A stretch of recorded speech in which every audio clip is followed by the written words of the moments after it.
역사를 히스토리라고 해요. 성경은 히스토리입니다. 하나님의 말씀이 히스토리입니다. 조금 더 정확하게 표현하면 His story입니다. 하나님의 이야기. 하나님의 이야기라고 히스토리입니다. 역사입니다. 하나님의 간섭과 하나님의 이야기가 없는 역사는 세계에 어디에도 없어요. 우주 땅끝까지라도 창조주 하나님의 이야기가 없는 의도와 뜻이 없는 땅은, 지구는, 우주는 아무 데도 없어요. 하나님의 말씀으로 온 우주 만물을 창조하셨기 때문에 His 스토리가 정확한 겁니다. 오늘도 하나님의 그 이야기의 무대에 한 사람을 조명합니다. 연극 무대나 이렇게 뮤지컬 무대에 서게 되면 출연자가, 주인공이 움직이는 대로 뭐가 따라가요?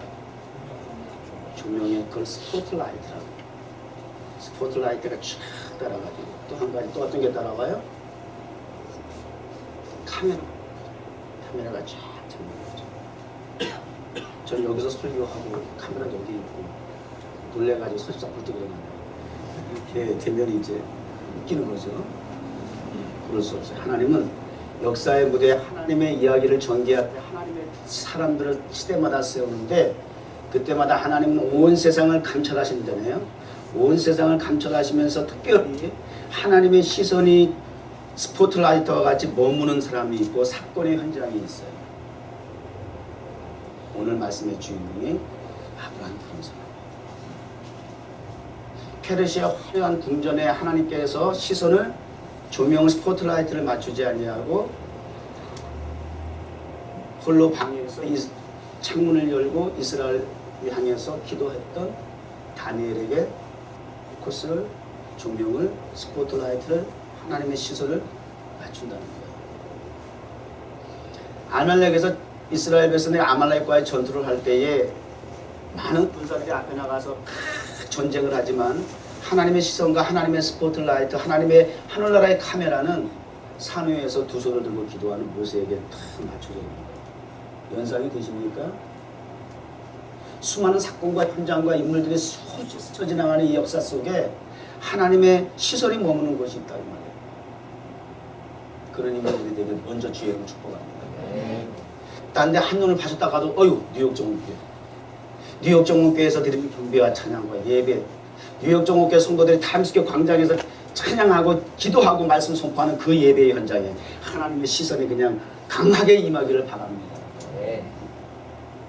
딴 데 하나님 시선 빼앗기지 않고. 그러면 질투심이 나야 돼. 하나님 어디 보세요? 우리를 봐야 돼요. 그리고 질투심이 필요합니다. 오늘 말씀의 제목은 젠틀맨이에요. 지금 젠틀맨이 조회수, 유튜브 조회수가 얼마나 됐어? 하여튼 오래전에 뭐 1억이 넘었다고 그러고. 강남 스타일은 몇 회야? 응?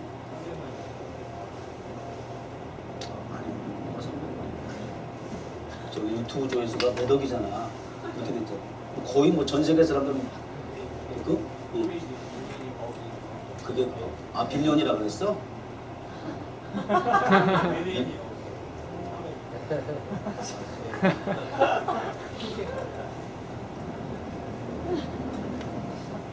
한국말로 모르고 한국말로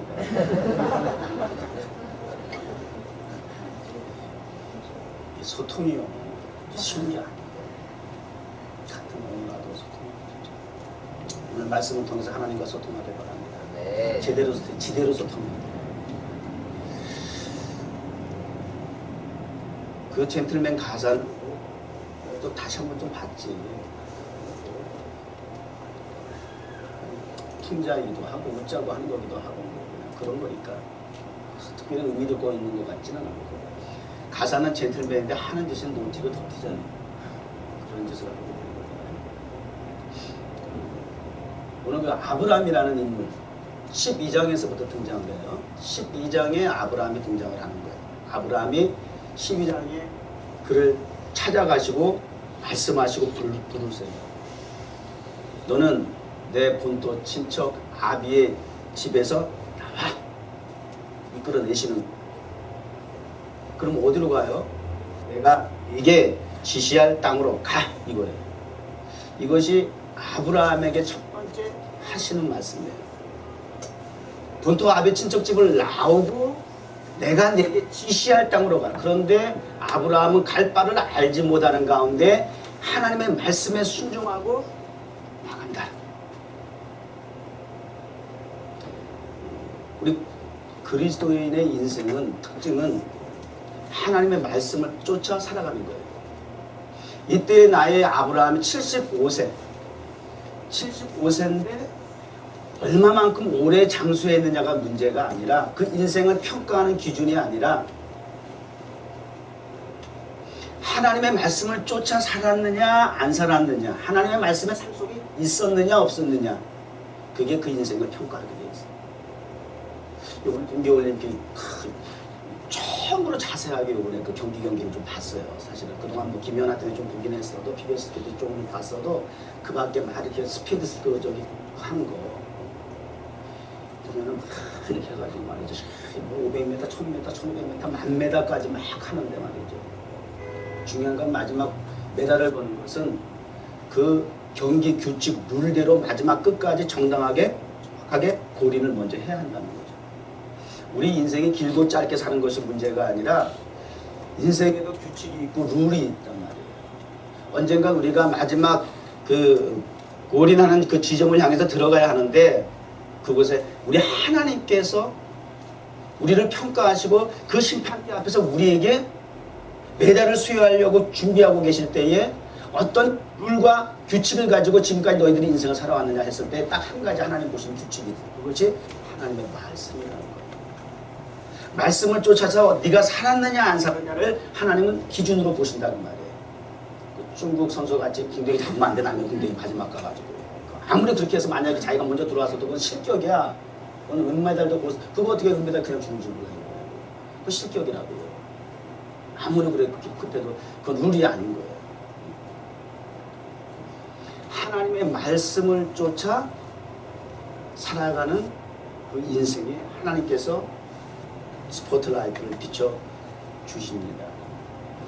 인간적인 성공과 어떠한 그 목표를 향해서 나아가는 어떤 기준으로 놓고 본다면 그다지 받아들이기 쉬운 부분은 분명 아닐 것이에요. 우리 이성이라고 하는 것은, 지성이라고 하는 것은 내가 아는 지식과 경험을 통해서 하는 바는 하나님의 말씀이 수용이 되어 거부가 되는 거예요. 이건 이치에 맞지 않아. 상식에 맞지 않아. 합리적이지 않아.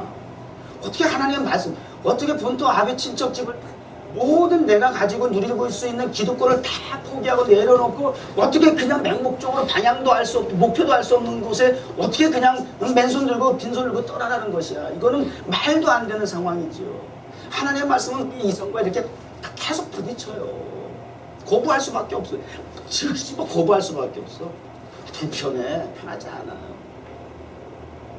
그런 세상적인 기준을 놓고 본다면 하나님의 말씀을 쫓아 산다라고 하는 것은 참으로 어리석은 일이지만, 그럼에도 불구하고 하나님의 말씀을 쫓아 사는 자에게 진정한 인생의 마지막 고린점에 들어갔을 때의 성공적인 삶이 되었다라고 합니다. 무수하게도 성경의 히스토리를 통해서 우리에게 교훈하고 있죠. 자, 그런데 12장, 13장, 14장, 15장을 다 봐야 되니까 시간이 좀 많을 거예요. 그냥 마음 편하게 가지고 있어요. 12장에 그렇게 해서 하나님의 그 말씀을 쫓아서 정말 모든 걸 다 포기하고 그리고 말씀을 쫓아 떠났어요. 자, 말씀을 쫓아 떠난 사람의 삶의 모습은 어떤 특징이 있을까요? 가는 곳마다 장막을 쌓을 뿐만 아니라 가는 곳마다 있는 곳에서 제단을 쌓았더라. 그렇게 말씀하고 있어요. 말씀을 쫓아 사는 사람의 공통점, 특징은 제단을 쌓는 거예요. 가는 곳마다 있는 곳에서 제단을 쌓는 것이 말씀을 쫓는 사람의 드러난 모습이어야 하고 특징이어야 한다라고 하는 것이에요. 제단이라고 하는 것은, 예배라고 하는 것은 개인을 통해서 또는 하나님께서 특별히 택함을 받은 사람 공동체를 통해서 드려지는 그 예배. 그러나 그 예배는 특별한 사람만을 위한 것이 아니고 그 예배를 통해서 하나님은 대중과 세상과 우주적인 예배로 승화시켜서 모든 사람을 주께로 인도하기 위한 방편으로 쓰신다는 거예요. 예배의 중요성이에요. 특별히 아브라함을 통해서 하나님 예배하게 하셨지만 그 아브라함을 통해서 주변에 있는 사람과 또 오늘날까지 예배의 중요성에 대해서 우리에게 교훈하고 그 예배의 재단을 통해서 만민의 아버지가 될 수 있도록 하나님께서 이끌어 가신다고 말해요. 그렇게 해서 예배를 드리고 재단을 쌓고 그랬어요. 그러다가 기근이 왔대요. 경제적인 어려움이 와가지고 애국으로 들어가네요. 근데 성경 거기 그 주변에 보게 돼 아무리 보아도 하나님의 음성을 듣고 너 경제적인 기근이 왔으니까 이제 너 애굽에 들어가거라 이런 하나님의 음성이 들렸다는 말씀이 기록이 되어 있지 않아. 창세기 쪽에는 특별히 아브라함의 생에는 그때그때마다 하나님이 이 모양 저 모양으로 주의 사자로도 천사로도 등장을 해가지고 계속 그의 생애 속에 직접 하나님께서 환산 중에도 그렇고 계속 말씀하시는 하나님이죠. 말씀하시는 하나님. 그래서 그 말씀을 듣고 쫓아 행하는 것이 아브라함의 삶의 특징인데 여기서 잠깐 하나님의 음성과 상관없이 자기가 보기에 좋은 대로 자기가 느끼는 대로 자기의 의지에 따라서 하나님의 음성과 말씀을 쫓아가기보다는 거기에 대해서는 잠시 잊어버리고 자기의 의지대로 이제 애굽에 들어가게 된 거죠. 근데 들어가면서 와이프 된 그 사례 보고 당신 나와의 관계는 누이라고 보라. 당신은 내 아내인 줄 알면 당신이 음악에 출중하기 때문에 사람들이 나 죽일 거야. 그러니까 당신 그 누이라 그래야 나도 목숨을 부지할 수 있어. 그렇다고 말도 안 되는 그런 아내에게 그렇게 설득을 해가지고 그곳 들어가서 살다가 애굽하게 눈에 띄어가지고 아닌 게 아니라 사례의 미모가 얼마나 뛰어났으면 근데 홀딱 방해해가지고 말이죠. 이래가지고 문제가 생긴 걸 하나님께서 그 애굽왕의 그 벌을 줘가지고 말이죠. 그래가지고 이 사실이 들통나지 않아요.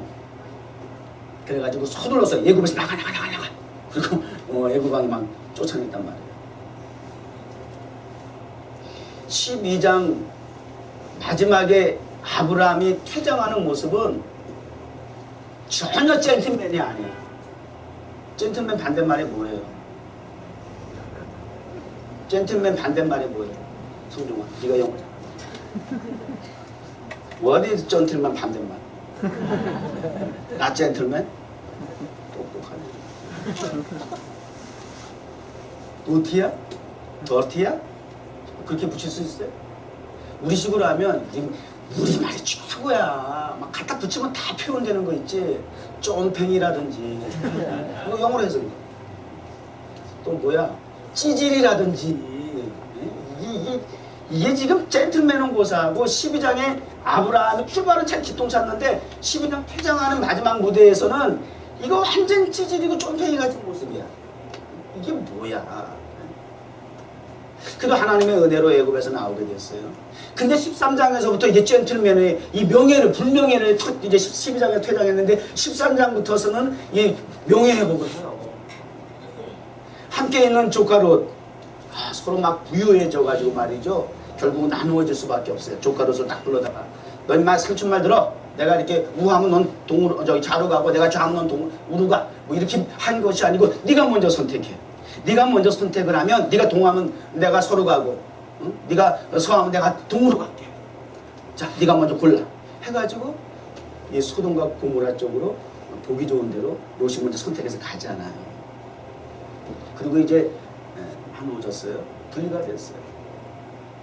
그런 가운데 잘 먹고 잘 살아보겠다고 최선의 선택을 해서 찾아간 그 소돔에서 문제가 생긴 거예요. 우리 인생에 잘 생각해 보세요. 옥션이 줬다라고 하는 것은 선택의 여지가 있다는 건데 우리가 선택하는 것은 그 옥션에 따라 우리가 좋은 곳을 선택할 때마다 뇌 스스로 하더라고요. 늘 실수를 또 반복하면서도 자꾸 태초에 하와가 범죄했던 그 까닭처럼 그저 보기 좋은 대로 먹음직스러운 대로 인간의 타락한 본성, 시험으로 말미암아 마귀의 시험으로 말미암아 타락한 우리의 본성은 자꾸 그러한 육체의 어떤 말초신경의 자극에 의해서 자꾸 이거 알면서도 반복적으로 이게 자꾸 선택하고 따라가는 게 우리 인생의 모습인 것이에요. 그래서 어떻게 보면 신앙생활 갈등이 있다라고 하는 그 옵션, 그 선택이라고 하는 옵션 속에서 우리가 무엇을 선택할까 하니까 힘든 거지. 사실은 그 선택권이 없이 하나님의 말씀을 쫓아 일방적으로 일방통행하듯이 하나님의 말씀에 순종한다라고 하는 결단만 있으면 오히려 갈등 없어요. 신앙생활이 오히려 편해질 수가 있어요. 롯이 그렇게 선택해서 가지 않았어요. 그런데 마침 동방의 네 나라 연합군과 소돔을 비롯한 5나라 연합군이 전쟁이 있게 된 거예요. 동맹국끼리 네 나라와 5나라.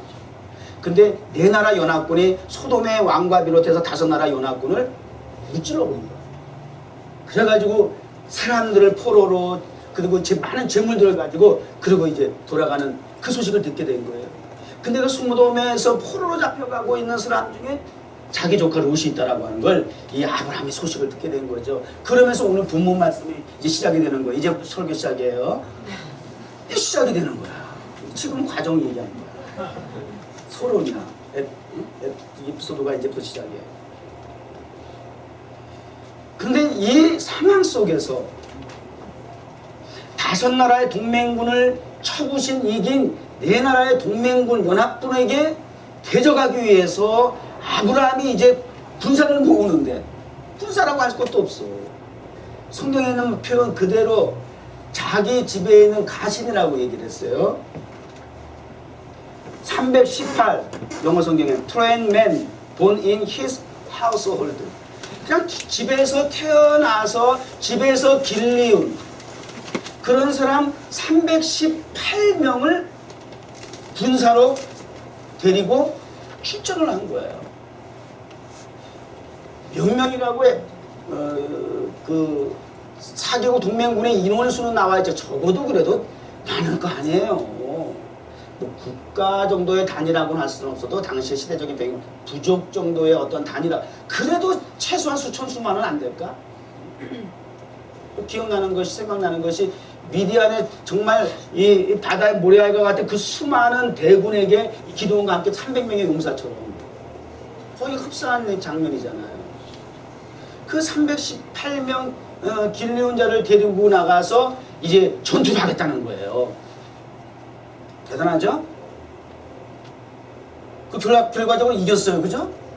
그 318명이 4개국의 동맹군, 5개국의 연합군을 물질렀던 4개국의 연합군을 318명이 이겼어. 집에서 길리온, 집에서 태어나서 아브라함의 보호 아래 성장했던 그런 가신들이 318명이 일당 100,000만을 감당한 거지. 우리 뉴욕 종합교회 그런 우리 성도 여러분들하고 제가 문호인 축복하죠? 그렇게 인정받고 있는 거 아세요, 여러분? 우리 뉴욕 종합교회가 그렇게 인정받고 있는 거 아세요? 지난 주간에 우리 혜원이래. 은혜지, 은혜 자매 여기 앞에 앉아 있는데 이 자매가 어디서 왔는 줄 아세요? 한국 서울에서 왔어요. 왜?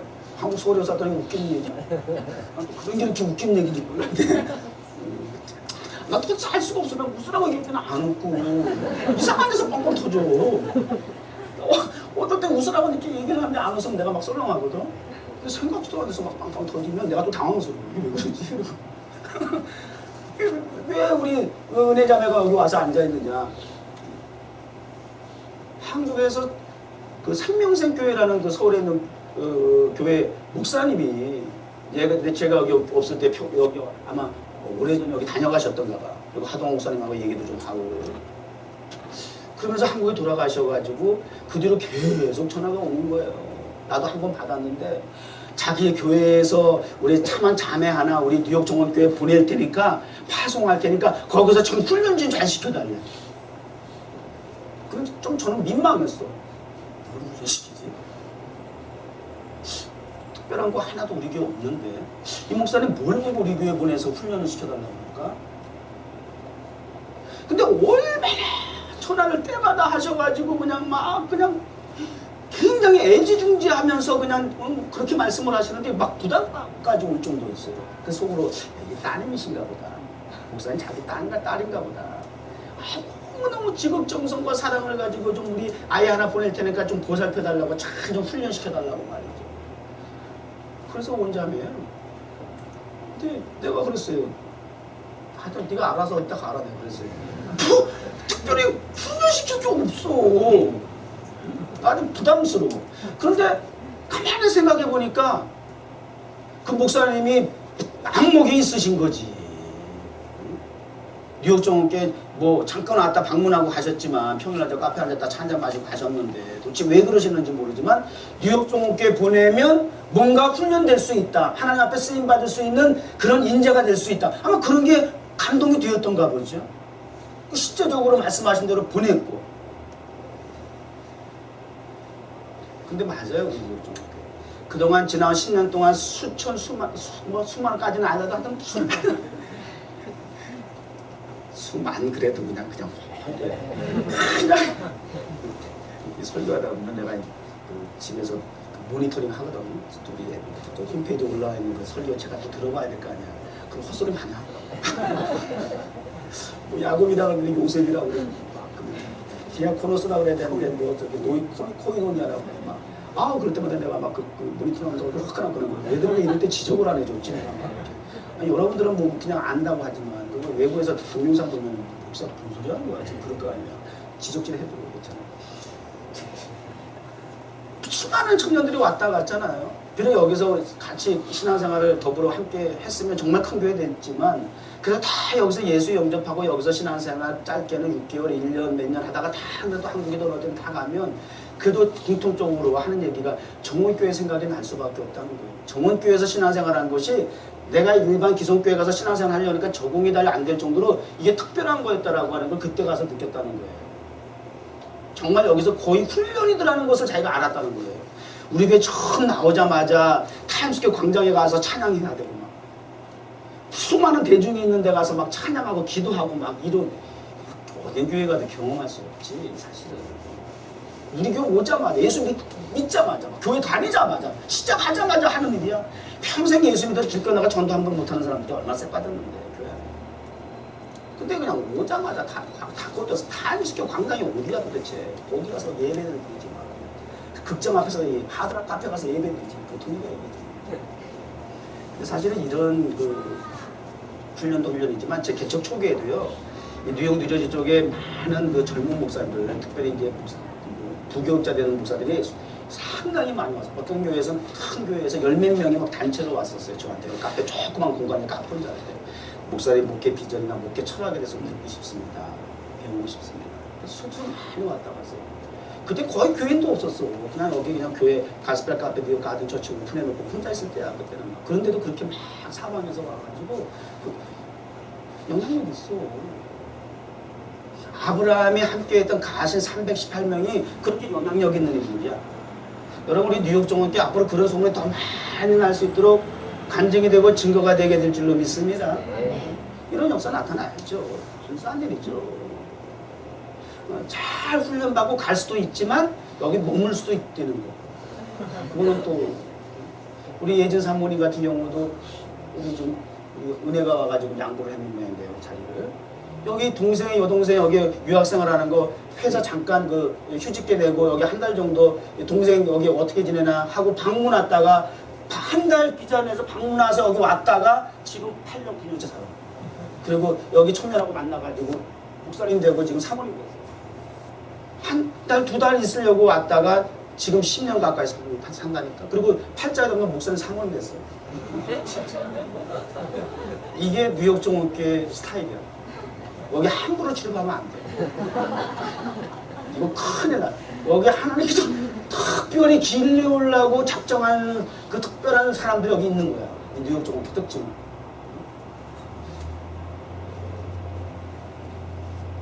자, 그렇게 해가지고 뭐 이 일사불란하게 아브라함의 그 지혜를 바탕으로 그 착 쳐들어가가지고 말씀 뭐다 부셔버리고 말이죠. 그리고 포로들 다 데리고 저기 빼앗겼던 물건들 다 되찾아가지고 말이죠. 아주 해방을 시켜가지고 말이죠. 개선군과 같이 쫙 그리고 돌아오는 거 아니에요? 그런데 여기서 이제 두 사람을 만납니다. 하나는 소돔 왕이고 또 다른 한 사람은 상당히 미스테리한 분이에요. 살렘 왕이라고 기록은 그렇게 되어 있어요. 그러나 지역적으로 어떤 지역에 무슨 왕 그것까지 구체적으로 성경에 언급은 없어요. 다만 살렘 왕이라고 했다는 것. 그 살렘은 지명적인 측면보다는 성경 그대로 문자 그대로 우리가 해석할 때 평화의 왕이라는 뜻이라는 그 말이에요. 그리고 이 살렘 왕은 지극히 높으신 하나님의 제사장이었더라라고 하는 것이 그분의 백그라운드를 알 수 있는 유일한 근거예요. 그리고 그분의 소에는 뭘 준비했어요? 떡과 포도주를 준비했다. 성찬예식을 하려고 나오죠. 그래서 오실 메시아 예수 그리스도를 예표하는 인물이다. 그렇게 학자들은 그렇게 접근을 하고 그 의미 부여를 해석을 합니다. 자, 그랬을 때 이 살렘 왕은 지극히 높으신 하나님의 제사장, 살렘 왕은 누구의 엘리멜렉은 큰 제사장으로서 이제 아브라함에게 와가지고 하나님 천지의 주제이신 하나님을 찬송하게 되죠. 그러니까 이 아브라함은 어떻게 반응을 해요? 자기의 소유에서 10분의 1을 11조라고 하는 것이 여기 처음 이제 등장을 해요. 많은 사람들이 오늘 현대에는 11조 할 필요 없어. 율법 시대 것은 다 폐했어 예수님이. 근데 왜 아직도 율법 시대에 11조를 아직도 강조하는 거야? 그렇게 멍통을 우리 같은 소리하고 앉았는데요. 율법이 아니야. 율법은 출애굽기 모세오경에서부터 기록된 게 율법인데 이건 이미 창세기 아브라함 시대에 이미 이것은 아브라함을 통해서 이미 지켜졌던 것이에요. 율법이 아니에요. 율법 이전의 것이에요. 근데 10의 1이고 10의 9고 이게 중요한 게 아니에요. 왜 이러한 아브라함의 재물관이 하나님 앞에 10의 1을 드릴 수 있는 그러한 재물관을 가지고 있었느냐. 이 동기가 더 중요한 것이에요. 그 부분을 우리가 그 밑에 보면 이제 알 수가 있어요. 보세요. 맨 밑에 보면 이제 그 소돔 왕은 또 이렇게 얘기를 해요. 자, 이제 사람은 백성들은 다 내게 돌려주시고요. 그러나 그 물건 같은 거 재물은 당신이 그냥 다 취해도 괜찮습니다. 그런 정과가 있고 공로가 있으니까 인정해 주는 거죠. 근데 아브라함은 뭐라 그래요? 아닙니다. 사람만 돌려보는 것이 아니라 모든 재물도 함께 돌려보내겠다는 거야. 반납하겠다는 거예요. 다만 우리 전쟁에 출전했던 우리 가신들이 썼던 것들이 있다. 그런 부분들에 대해서 그런 분깃은 제하겠다. 그러니까 아브라함은 불의하거나 부정하거나 불로소득 같은 축제 그런 데 관심이 없는 거예요. 정당한 것. 그 다음에 또 결정적인 아브라함의 재물관에 대해서 결정적으로 우리가 그분의 재물관에 어떠한 걸 엿볼 수 있는 것이 아니다. 다 당신 가져가시오. 내가 부정하게 불의하게 불로소득을 내가 취하고 싶은 생각 전혀 추워도 없고 또 그것이 정당한 것이라 할지라도 나는 그렇게 해서 부유해지기를 원치 않습니다 하면서 하는 얘기가 because 사람들이 얘기할 때에 you made me rich 사람들이 얘기할 때 아브라함이 부자 된 것은 전쟁에 나가가지고 그래가지고 그 전리품들을 다 자기가 소돔에 돌려주지 않고 자기가 다 취했기 때문이야 라고 하는 소리. 그리고 그 소돔 왕이 그 모든 재물들을 아브라함에게 기분 좋게 다 줬기 때문이야. 그래서 아브라함이 부자 된 것은 소돔 왕의 공로가 있어. 무슨 말인지 알겠어요? 내가 부유하된 것은 you made me rich가 아니라는 거예요. 당신이 나를 부유하게 만드는 것도 아니고 또 나 또한 그러한 사람들과 관계 속에서 누구 때문에 내가 부유해지게 됐다라고 하는 인정 받기를 원치 않는다는 거예요. 그 고백 속에는 여기 성경의 기록은 없지만 이런 의미가 있는 거예요. 유가 아니라 사람이 아니라 환경이 아니라 조건이 아니라 only God made me rich 이거잖아. 내가 부유하게 된 것은 내가 잘된 것은 내가 감사하게도 이렇게 사람들로부터 인정을 받고 살아갈 수 있다고 하는 것은 그건 인간적인 내 수단과 방법을 통해서 인간들의 모습은 다 그거 아니에요. 남을 또 올라가야 되고 말이죠.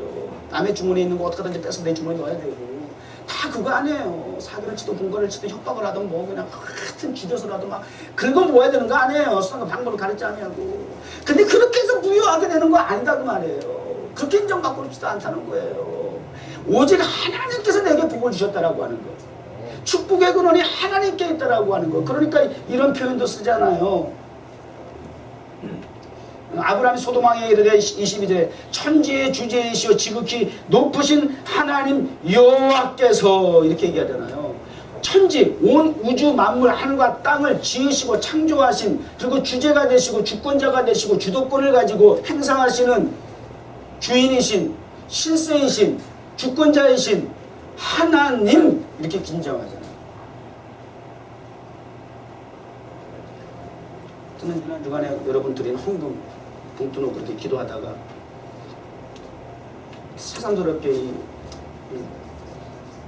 헌금 봉투에 기록된 말씀이 눈에 쑥 들어오더라고요.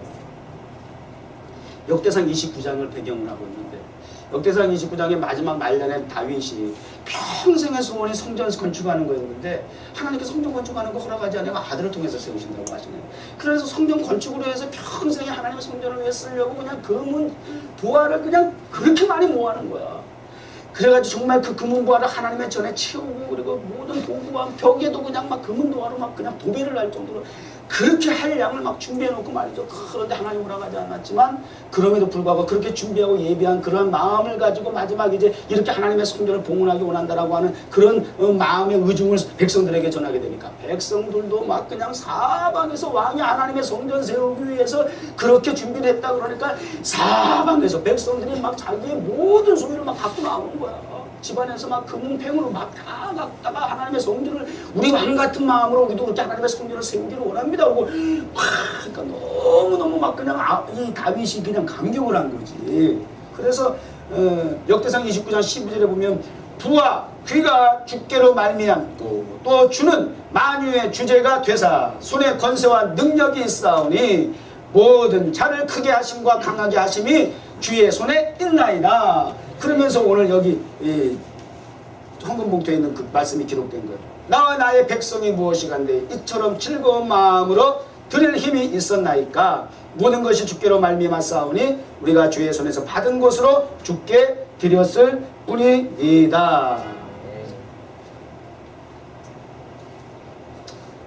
이제 아브라함의 물질관, 다윗의 물질관, 우리 기독교인의 성경적인 물질관이 되어 있어요. 왜 하나님이 다윗에게 아브라함에게 당신의 시선이 멈추고 하나님의 나라의 카메라와 스포트라이트를 동원해가지고 초점을 맞췄는지 아시겠어요? 그리고 사실은 10의 1을 드렸지만 모든 것이 다 하나님의 것입니다. 이거야 이거. 자꾸 따지지 마세요. 정지 가셔야 돼요. 여러분 신앙생활하는 데 있어서 부모님 있는 것에 마음이 있다. 그 틀림없지 않습니까? 하나님은 우리 마음을 보신다고 그랬잖아요. 마음을 달라고 그랬잖아요. 우리의 물질관이 하나님 앞에 정직하게 보여지는 예물이 되기를 바라요. 그래서 올 2014년도는 이 물질 관계도 이렇게 위대한 하나님의 변화의 능력이 물이 변화의 포도주가 됐던 것처럼 그런 가치 변화가 있기를 바랍니다. 그렇게 새로운 변화가 나타나기를 바랍니다. 새술은 새 무대에 붙는 역사가 나타나기를 바랍니다. 놀라운 역사가 나타나게 됐습니다. 바로 이러한 것이 아브라함의 신앙이었어요. 자, 그러니까 12장에서 불명예 그 퇴장을 했는데 13장 들어와가지고는 이야 조카 롯을 구하기도 하고 조카 롯에게 선택권을 주기도 하고 또 그 다음에 하나님 앞에 드릴 것은 정확하게 10의 1을 드리고 또 소돔왕에게 모든 것을 또 완벽하게 또 보상해서 다시 돌려줘 버리고 말이죠. 젠틀맨이죠. 소돔왕에게는 가장 기본적인 기초적인 질서와 예의와 그런 부분들을 또 정당하게 교훈해주고 말이죠. 이런 모습에서 아브라함 역시 젠틀맨이다. 그리고 15장 1절에 들어가는 거예요. 오늘 말씀 바로 그 뒤에 보면 본문 말씀 바로 그 뒤에 보면 그 부분에 하나님께서 환상 중에 하나님께서 등장하시고 이제 말씀하세요. 이렇게 젠틀한 하나님의 사람들에게 하나님은 그냥 보시자 말씀하신다니까요. 하나님 응답해 주신다니까요. 다 드려서 손해본 것 같지만 하나님께서 이제 말씀하시고 하나님이 등장하셔서 이제 한번 감동 잡수시니까 이제 아브라함이 말씀하시는 거예요. 뭐라고 말씀하세요? 15장 1절 한번 누가 성경 가지고 계세요? 이후에 이러한 일들이 있은 이후에 여호와의 말씀이 이상 중에 아브라함에게 임하여 가라사대 아브라함아 두려워 말라 나는 너의 방패요 너의 지극히 큰 상급이니라. I am your shield, your very great reward. 그러니까 다 이걸 재물을 하나님 앞에 바치고 사람에게 다 돌려주고 하게 되니까 하나님이 하시는 축복의 말씀이 나는 너의 방패고 나는 너의 가장 크고 위대한 보상이 되느니라. 어디서 여러분 보상을 얻기로? 젠틀한 크리스천에게는 하나님께서 자신이 보상이 되는 거야. 내가 보여지는 어떤 물질, 어떤 상황보다도 하나님의 방패가 되시고 하나님의 보상이 되신다니까. 당신이 주체가 되는 거예요. 보상의 주체 나야. 그 이상 뭐가 있겠어요? 그 이상 위대한 축복이 뭐가 있겠어요? 내가 너의 방패가 되고 내가 너의 보상이 된단 말이죠. 그리고 나서 넌 나와라. 그럼 밖에 내려나가죠. 캄캄한 밤에 밤하늘을 바라보게 하면서 저 별 봐. 다시 한번 별을 보면서 저거 셀 수 있어? 셀 수 없지. 너의 후손은 저 별과 같지. 근데 그 말씀 전에 보면은 이렇게 얘기를 해요. 하나님이 이렇게 말씀하신 음성을 통해서 등장하니까 아브라함 벌써 미리 짐작을 하고 그래요. 그런 얘기가 벌써 있었거든요. 많은 후손을 내 자손을 삼게 하겠다고 말이에요. 그러니까 하나님 아버지 알겠습니다. 제 후손 상속자 후사가 될 사람 있습니다. 제가 길리운 자 중에 있습니다. 318명 중에 있던 모양이지. 이름은 이스라엘이라고까지 밝히네요. 이스라엘이라고 있어요. 하나님 걱정 안 하셔도 돼요. 저는 이미 집에서 양자와 같이 그렇게 키운 자가 있습니다. 그 자가 나의 후속 상속자. 영어로 뭐야 상속자? 에일 H-E-A 헤어 H-E-I-R L 그걸 뭐라고 해야지? 헤일 에일 H자가 없는 걸로 알고 있어요. L이라고 그래요. 에어라고 H-E-I-R 상속자를 드라마 봤잖아. 김은비 나오고 그런 상속자 많아. 그거 가지고 그렇게 부와 그 대리만족 느끼는 거거든. 그런 거 보면서 아이고 말씀을 보세요. 말씀 쓸데없는 데나 그렇게 보네. 그 할렐루야 하고 있지만 아주 이민우만 치면 죽고 못 살아요. 엉뚱한데 마음과 시선을 빼앗기지 말고 하나님 말고 시선을 맞추시라고 말씀의 시선을 맞추시라고 그래야 진정한 상속자가 되지. 그러니까 아니야 내 몸에서 나오는 후사가 상속자가 될 것이야. 너 하늘의 별과 같이 말이죠. 자, 더 하면 이제 또 이제 할아버지 소리 들으니까 어서 끝낼게요. 제가 간증하고 마칠게요. 지난 그 주일날 지원이하고 온유이 자가용 그 뭐지 뭐 유모차 그 트윈스 유모차 그것이 이제 그 엘리베이터 싣고 집에 간다고 해서 내려다 주는데 밑에 내려갔더니 아래층에 1층에 로비에 내려갔더니 그 스피커에서 그 지하에 있는 빌딩 주인 우바디 할아버지가 검다 그러는 거예요. 그러니까 양육사님이 어머 목사님 아래층에 주인 아저씨 할아버지 계신가 봐요. 목사님 빨리 내려오래요. 몇 분 내려오래. 모니터로 본 거야. 아유 야 지난달 보면 TV 안 했더니 또 재촉하시려나 보다. 야 어떡하냐. 어쨌든 가라. 난 이제 도살자를 끌리니까 저 다시 그러고 내려갔어요. 그때 이렇게 뭐라 그랬게요? 뭐라 그랬어요? 다보고 그런 거니까 많이 그래서 나만 보면 많이만 돈 달래. 근데 그날은 나보고 all people with you all people with you all people with you all people with you 난 쫄아갖고 내려갔는데 all people with you all people with you 언제 그랬어? 올스타 위주라고 한다. 그건 작년에, 2년 전에, 1년 전에. 작년이야? 작년에 여기 들어와서 실제 여기 주희씨가 여기 교회 예배당 안 들어오잖아. 올스타 위주, 올스타도 그렇게 더 들어왔었잖아. 내가 잘못 들어도 여러분들 그렇게 얘기했잖아. 근데 지하실에 내려가니까 올 피플 위주, 올 피플 위주 또 이러는 거야. 이제 하나만 남았어. 하나만 남았어.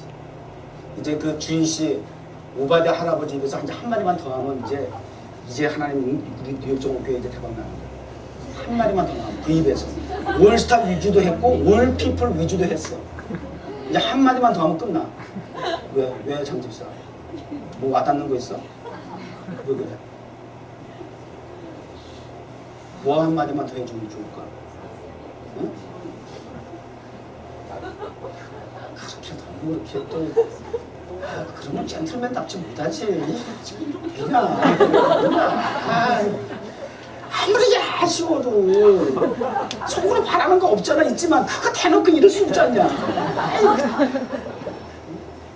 실제적으로 나 여기 개척하기 전에 저기 하나는 3층에서 목회하던 목사님 그 학생들 이렇게 똑같아. 유학생들 보고 그 공부 지지를 못하는 학생을 갖다가 목사님 금식기도까지 해가면서 여기 어디 저기 줄리아딘가 보내주셨대요. 그때는 한국에서 부모님이 감동 잡수셔가지고 우리 얘를 대학에다 집어넣어줬다고 그 3층을 사줬어. 그 3층 우리 같이 3층을 사줬어. 층마다 다 팔거든 이거 매매가 가능하거든. 그래가지고 그걸 종잣돈으로 해가지고 우드사이드 해가지고 건물 사줬잖아. 그게 내가 누구라고는 얘기 안 할게. 얘기하면 다 알아. 아니, 뭐, 우리도 어떻게 좀 말하면 뭐 있냐. 그냥 대놓고 그럴 수는 없잖아. 뭐 이런 식으로. 그게 아니라. 그게 난 거기 그 정도 선에서 먹는 게 아니라. 난 한 마디만 더 하기를 바래요. 올스타 위주 얘기했고 하나님께서 아브라함에게 꼼꼼한 밤이 됐고 나서 별 봐. 저 해 아래 쏘는 거 별 봐. 너 더 셀 쏘는 저 별처럼 내가 너 무슨 말씀이잖아요. 오바댜의 이 할아버지 주씨의 입을 통해서 하나님께서 주시는 말씀이라고 난 믿어요. 근데 몇 년 만에 또 이번에 하시는 말씀은 많이가 아니라 올 피플 위주하잖아요. 올 피플. 난 여러분에게 올 스타가 여러분의 스타가 되기를 원한다고 그랬잖아요. 여러분 나와 함께하면 그 사람이 스타 아니야? 그 사람 그분의 말씀이라면 하나님이 그분을 통해서 말씀하신 거라면 여러분의 스타네. 올 피플 위주 미라고 그러잖아요. 이제 한 가지만 더 기대하는 것이 그분의 입에서 가네이죠 이겁니다. 그 이상 어디 있어? 거기까지 나가야 돼. 그분도 그래야 이제 되는 거야. God with you. 나는 너의 방패가 되고 나는 너의 큰 위대한 보상이 되느니라.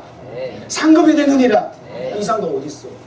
하나님이 나와 함께 하시는 그 축복 이상이 어디 있어? 그것도 예수를 믿지 않는 교회를 부인하는 유대인의 입에서 올스타 위주, 올 피플 위주 했고 이제는 갓 위주까지 하면 되는 거 아니냐 그 말이야. 점점 가능성 가까워집니다. 너무 제가 막 힘들고 다운되면 하나님 둥둥 이렇게 또 상하게 직관 그러면서 올 피플 위주 그러면서 또 주문에서 싹 보면 돈이 나오는 거야 그때. 지난번에 500불 주고 하셨잖아, 그지? 저한테 500불 주고 하셨잖아. 사람이 있는 데서 또 교인들이 있고 교회에서 주셨으니까 내가 그거 어떻게 용돈으로 쓰냐, 목사가. 그러니까 이거 헌금한 겁니다. 그리고 내가 안수기도까지 해줬잖아. 근데 지하실에서 받은 건 그건 나중에 내 용돈이야. 하지 마. 근데 내 용돈이라고 그런가 100불밖에 안 주시더라고. 100불을 다 쥐어주면서 네 와이프 오면 저녁에 맛있는 거 가져온다고. 최근에 내가 와이프한테 조금 내가 정말 심적으로 좀 젠틀하지 못해가지고 그랬는데 이 할아버지가 또 그걸 또 그렇게 해가지고 그래가 내가 가 그러면 중국집 가서 바로 싸버려. 말씀 끝 여기까지. 아브라함에게 말씀하신 하나님, 환상 중에 이상 중에 하늘의 별을 바라보면서 말씀하신 하나님, 주의종에게도 유대인 완고한 할아버지의 입을 통해서 동일하게 말씀하신 줄 믿습니다. 그 믿음도 없으면 저는 어떻게 목회하겠어요, 여러분. 본인 현실만 가지고 한다는 거예요. 무슨 소만 여기서 강단에서 목표와 목적에 대해서 그렇게 힘있게 선포해놓고 대책이 없으면 못하겠어요. 대책은 하나님 다 보상해 주실 줄 믿습니다. 쉴드가 되주시고 리워드가 되주실 줄 믿습니다. 그래서 2014년도 계속해서 그런 발전적인 모습으로 변화의 능력을 경험해 나갈 수 있기를 주님으로 다시 한번 축복합니다. 네.